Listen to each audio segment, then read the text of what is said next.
നമ്മുടെ പുതിയൊരു വീഡിയോയിലേക്ക് എല്ലാവർക്കും സ്വാഗതമുണ്ട്. അപ്പോൾ ഇന്നത്തെ ഒരു വീഡിയോ എന്ന് വെച്ചിട്ടുണ്ടെങ്കിൽ സർജറിക്ക് ശേഷമുള്ള എൻ്റെ ഒരു ദിവസം. ഇന്നത്തെ ഒരു ദിവസം എന്ന് പറഞ്ഞിട്ടുണ്ടെങ്കിൽ ശരിക്കും ഒറ്റപ്പെട്ട് പോയൊരു ദിവസം. എത്ര ദിവസം എന്ന് വെച്ചിട്ടുണ്ടെങ്കിൽ നമ്മുടെ ധനുമോനൊക്കെ സ്കൂളൊക്കെ ഇല്ലാത്തതുകൊണ്ട് നമുക്കൊരു എൻ്റർടൈൻമെൻറ്റ് ഉണ്ടായിരുന്നു. ധനു ഉണ്ടായിരുന്നു, ഇവിടുത്തെ കുറേ പിള്ളേരുകളും കാര്യങ്ങളൊക്കെ ഉണ്ടായിരുന്നു. അപ്പോൾ നമുക്ക് അത്ര വലിയ പ്രശ്നമൊന്നും ഉണ്ടായില്ല. ഇന്നെന്ന് വെച്ചിട്ടുണ്ടെങ്കിൽ ചേട്ടൻ ജോലിക്ക് പോയി, ധനുമോന് സ്കൂളിൽ പോയി, പിന്നെ അമ്മയും ഞാനും മാത്രമേ ഉള്ളൂ. അപ്പം അങ്ങനെ എന്താണ് ഞാൻ ഒരു മാൽക്കിസ്റ്റ് ബിസ്ക്കറ്റ് കണ്ടില്ലേ, ഇത് ഇന്നലെ തൊട്ട് ഞാൻ പൊട്ടിച്ച് ഞാനിങ്ങനെ കഴിച്ച് ഇനി ഒരെണ്ണം കൂടി ഇന്ന് ബാക്കിയുള്ളത് ബാക്കിയെല്ലാം കഴിഞ്ഞു പൊട്ടിയത്. എനിക്കെന്തോ ഈ ബിസ്ക്കറ്റ് ഭയങ്കര ഇഷ്ടമാണ് കേട്ടോ. അപ്പോൾ ബിസ്ക്കറ്റ് ഇങ്ങനെ സാധാരണ ബിസ്ക്കറ്റൊന്നും ഇഷ്ടമില്ല, അതാണ്. പക്ഷേ എനിക്ക് ഈ ബിസ്ക്കറ്റ് ഇഷ്ടമാണ്. പക്ഷേ ധനുമോനെ വലിയ ഇഷ്ടമില്ല. അപ്പോൾ ഇതിങ്ങനെ ഓരോരുത്തർ വരുമ്പോൾ കൊണ്ടുവന്നതാണ്. അപ്പോൾ ഇത് കിട്ടിയപ്പോൾ ഞാൻ നല്ലോട്ട് കഴിക്കുന്നതാണ്.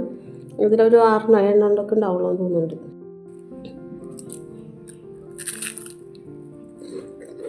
പിന്നെ 1.5 മാസമാണ് ഡോക്ടർ റെസ്റ്റ് പറഞ്ഞിരിക്കുന്നത്. അപ്പോൾ 1.5 മാസം. അപ്പോൾ നമുക്കിനി ചിലവർ പറയുന്നുണ്ടെങ്കിൽ ഡെലിവറി കഴിഞ്ഞ പോലെ തന്നെ എല്ലാ പച്ചമരുന്നുകളും കഴിക്കണമെന്ന് പറയുന്നുണ്ട്.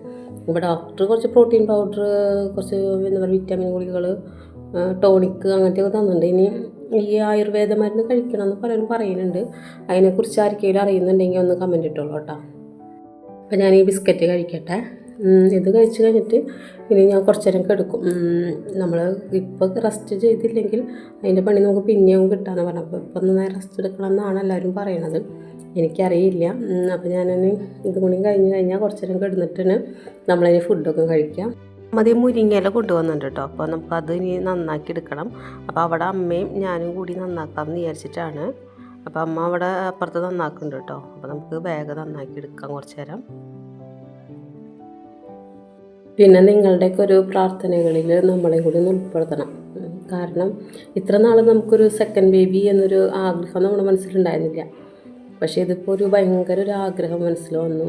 എന്താ പറയുക, ഇനിയിപ്പോൾ ഒരു കുട്ടി ഉണ്ടാവുമെന്ന് പോലും അറിയില്ല. കാരണം എൻ്റെ ഒരു ട്യൂബ് കട്ട് ചെയ്ത് കളഞ്ഞു. അതുണ്ടായിരുന്ന ഒരു ട്യൂബ് അടക്കം പോയിട്ടുണ്ട്. ഇനിയിപ്പോൾ ഒരു ട്യൂബുള്ളൂ. അപ്പോൾ ഇനി ഒരു കുട്ടി ഉണ്ടാവുമെന്ന് പോലും അറിയില്ല. അപ്പോൾ നിങ്ങളുടെ പ്രാർത്ഥനയിൽ എന്നെയും കൂടി ഒന്ന് ഉൾപ്പെടുത്തണം. നമ്മളങ്ങോട്ട് വല്ലാതൊരു ആഗ്രഹം വന്നു പോയി മനസ്സിൽ. നമുക്ക് ദൈവം വെറുതെ ഒന്ന് ആഗ്രഹിപ്പിച്ചിട്ട് തിരിച്ചു കൊണ്ടുപോയി. ഭയങ്കര. അപ്പോൾ അതാണ് ഞാൻ പറഞ്ഞത്. അപ്പോൾ ഒന്ന് പ്രാർത്ഥിക്കാം ഞങ്ങൾക്ക് വേണ്ടിയിട്ട്. കുറച്ച് നേരം കിടന്ന് കഴിഞ്ഞപ്പോഴേക്കും നമുക്ക് ഊണ് കഴിക്കാനുള്ള നേരമായിട്ടുണ്ടായിരുന്നു കേട്ടോ. നമ്മൾ ഊണ് കഴിക്കാനാണെങ്കിൽ കറികളൊന്നുമില്ല. നമ്മൾ ഈ ഓണത്തിനൊക്കെ ഉണ്ടായിരുന്ന അച്ചാറുണ്ടായിരുന്നു, പിന്നെ അതുപോലെ തന്നെ പിന്നെ ഒരു മീൻ കറിയും കൂടി വന്നിട്ടുണ്ടായിരുന്നു. അപ്പോൾ അമ്മ മാത്രമാണല്ലോ അടുക്കളയിലേക്ക് കയറുന്നത്. അപ്പോൾ ഞാൻ അടുക്കളയിലേക്ക് കയറി തുടങ്ങിയിട്ടില്ല. അപ്പോൾ അതുകൊണ്ട് തന്നെ നമുക്കതിന് അധികം കാര്യങ്ങളൊന്നും ഇല്ല കേട്ടോ. അപ്പോൾ അതുകൊണ്ടാണ് നമുക്ക് കുക്കിംഗ് വീഡിയോ ഒന്നും ചെയ്യാത്തത്. പിന്നെ ഒരു പപ്പടം കൂടിയാണ് നമുക്ക് ഉണ്ടായിരുന്നത്. അപ്പോൾ ഇതൊക്കെ കൂട്ടി നമ്മൾ ഉച്ചയ്ക്ക് ഊണ് കഴിച്ചു കേട്ടോ. ഇതെൻ്റെ മരുന്നുകൾ ഇട്ടേക്കുന്ന ബോക്സാണ് കേട്ടോ. അപ്പോൾ ഇതിൽ ഇഷ്ടം പോലെ മരുന്നുകളുണ്ടെങ്കിൽ അത് കഴിക്കണം. പിന്നെ ഞാനൊരു ആപ്പിൾ ജ്യൂസ് കുടിക്കണം. അപ്പോൾ ഇങ്ങനെ ഓരോരുത്തർ കാണാൻ വരുമ്പോൾ, സർജറി കഴിഞ്ഞ കാരണം ഇങ്ങനെ ഓരോരുത്തർ കാണാൻ വരുമ്പോൾ ഇഷ്ടം പോലെ ഫ്രൂട്ട്സുകൾ കൊണ്ടുവയ്ക്കണം. അപ്പോൾ ഇങ്ങനെ ഓരോന്ന് ഇങ്ങനെ ജ്യൂസ് അടിച്ച് കുടിക്കുകയാണ്. അപ്പോൾ ഞാനിതൊന്ന് കുടിക്കട്ടെ കേട്ടോ. എനിക്ക് ബാക്കിയുള്ള ജ്യൂസുകളെ അപേക്ഷിച്ച് നോക്കുകയാണെങ്കിൽ ആപ്പിൾ ജ്യൂസ് എനിക്ക് ആപ്പിൾ വെറുതെ കടിച്ച് തന്നെയാണ് ടേസ്റ്റ്. ജ്യൂസ് അടിച്ചിട്ട് അത്ര ടേസ്റ്റ് പറയാം. നമുക്ക് കുറേ ആപ്പിൾ ഇരിക്കുന്നുണ്ട്. അപ്പോൾ അതൊക്കെ ഇങ്ങനെ പെട്ടെന്ന് കഴിയാൻ വേണ്ടിയിട്ടാണ് ഇങ്ങനെ ജ്യൂസൊക്കെ അടിച്ച് കുടിക്കണേ കേട്ടോ. വീഡിയോ ഇഷ്ടമാവുകയാണെങ്കിൽ ഒന്ന് സപ്പോർട്ട് ചെയ്യുക, സബ്സ്ക്രൈബ് ചെയ്യുക. വീണ്ടും പുതിയൊരു വീഡിയോ ഇട്ട് വന്നിരിക്കും. ബായ്.